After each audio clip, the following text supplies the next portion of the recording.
Happy Tuesday to everybody. Really important game for us, not only a road game, but really when you talk about Pac-12 South games, and I think about the past, it's so important that you make your Pac-12 South wins. The last two times we've gone to the Pac-12 championship, we had to run the table in the Pac-12 South, and here's our first game with a Pac-12 South opponent. So it's a very, very important game in our mind. I know it's the next one, but anytime that you compete against a Pac-12 South opponent, you know that you control your own destiny by getting those wins. Coach Summerlin, I think, has done a great job progressing his team from game 1 to game 4, coming off back-to-back wins. And you can see what he's doing offensively. We all know about Khalil Tate. We know how dangerous he is. But what I've been really impressed with is how they've been able to manage one.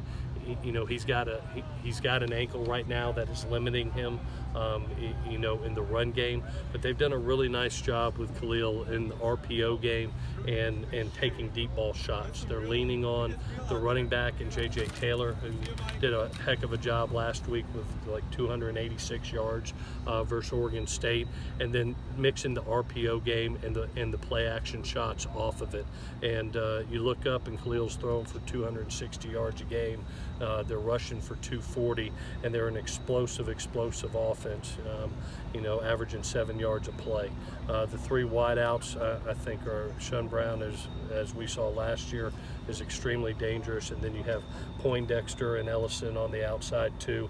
That three-man tandem makes you cover every inch of the field. Defensively, they've changed over the first two games. They were an odd front-based team in the first two games, and after Houston kind of went more four down, it looks like it fits their personnel better. They've had two wonderful games with it. We'll practice for both situations, but you can tell that change has really kind of fit their personnel. The guys that really stand out to me are Colin Schooler and Tony Fields. The two inside linebackers, I think, are doing a terrific job for them. Colin has 10 tackles for loss by himself in four games, which is an amazing stat. Injury-wise, we held out Jay Tufeli today for illness. He should be back tomorrow.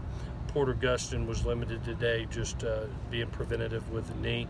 Andrew Voorhees was limited today with a sternum contusion. Valus Jones we're monitoring for an elbow, and Amon Ra we limited today for an AC shoulder sprain. With that, I'll take any questions that you got. What are a couple of things you take away from the Washington State game that you're really happy about? I think number one that stood out to me was the chemistry between the quarterback and the wideouts coming together. The ability to get Valus involved in the deep ball game again for the second week in a row, I thought was important. Tyler Vaughns and Michael Pittman, I thought, played exceptionally on the outside, but you can feel that you felt that chemistry on the practice field last week. I even said something to Tyler at the end of one practice, and man, you really feel it coming. And I was hoping it would show up Friday night, and it did. I mean, there was a couple of throws. The high ball to Tyler on the sideline was a unique throw. That's a trust throw by a quarterback. And then, with 6 seconds left, the ball he threw to Michael Pittman in the left corner. That's a trust throw that you're going to be there and you can make that play because I got to let it go. I don't have time. And that was a hell of a catch by Mike and a hell of a getting the foot down too. So it was very nicely done by those kids. That kind of the biggest thing that stood out to me. Hope it continues. In terms of the whole operation, what is the key to running the ball on the road?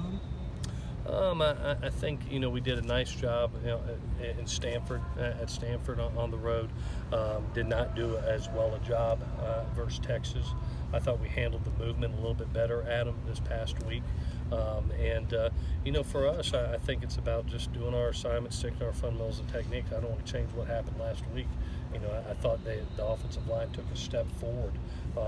I wish that we would have had more opportunities. We didn't get a lot of plays in that game, and some of the RPOs are tagged, and you're like, oh God, I wish you would have had it. Oh man, touchdown! We had 2 touchdowns off the RPOs, so you you can't get mad at it when he takes the one-on-one opportunity.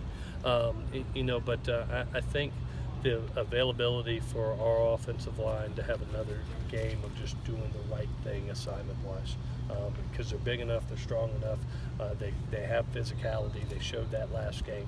The biggest thing for them is just assignment-wise. Has communication been a challenge in the past when it has been hard to run on the road? Part of being a great offensive line, especially with movement fronts, is the communication of making the calls, the combination calls, the gap calls, and having confidence in them. They've gotten better with each week. I thought they handled the communication a lot better last week. Now we got to go on the road and be able to do that. Is there anything that you guys are trying to do to get the tight ends more involved in the offense? Yeah, definitely. I know the ball hasn't found him. You saw today we hit him a couple times, on some nice shots. So hopefully that'll get involved. But yeah, we carry a plan each and every week for the tight ends. It doesn't find them unless you're getting some too high coverage and you're getting those one-on-one matchups. When you get one high, it mostly goes outside. In terms of JT, I know you mentioned earlier in the year that he was a guy who didn't have a lot of fear in terms of throwing the deep ball. Is he even kind of beyond your expectations in that regard? The good ones that I've been around have no conscience. I mean, they just let it fly, and he's one of those guys. I mean, his ability to pull the trigger on the deep ball to Bayless, I thought was a perfectly timed ball. The ability, even on the fade throw right before half, that was a perfectly executed throw. It was us or nobody. So he has very much confidence in his arm. He can make every throw on the field, and he trusts his wideout. That's the biggest thing I thought I came away with, was not only that chemistry, but the trust that the wideout was going to make the play. The more that happens, the more successful we're going to be. Coach, what's your philosophy regarding the running back rotation? Is it a gut feel? The situational football dictates it? Well, last week it was a little bit different because Sed was out Tuesday, Wednesday practice, very limited, and going into that game, Steven and Vi had a great week of practice. They were healthy, they were ready to roll, and so I leaned on them.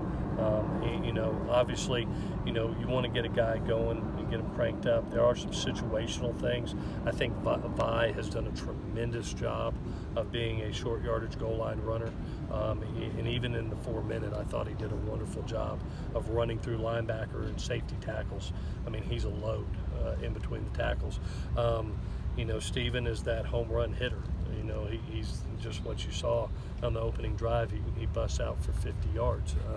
And then you got Sed, who's an every down back. All three are capable. Just last week, because of Sed, not really getting to practice the entire week, I went with the other two. It was nothing against Sed. It was just the other two had a great week of practice and they were ready to go. And it was a game that we had to have. Is it Go ahead, Dave. not even crossed your mind that you're dealing with an 18-year-old freshman at this point when he's on the sidelines? I really, as you start to, I wish everybody could see him on the sideline and see his demeanor and his poise. It's been like the other ones I've been around, the good ones, that it doesn't faze him. You can tell he's having fun out there. You can tell that he has management of the game and he sees everything that's going on, which is great. He's a really good communicator as far as what he saw and why he pulled the trigger. He can communicate it. So sky's the limit for the kid. After game 4, I really like where he's at. He's not a finished product, but I'm going to tell you, for being where he's at 18 and 4 games in, I'll take another performance like he had last week. All right, guys.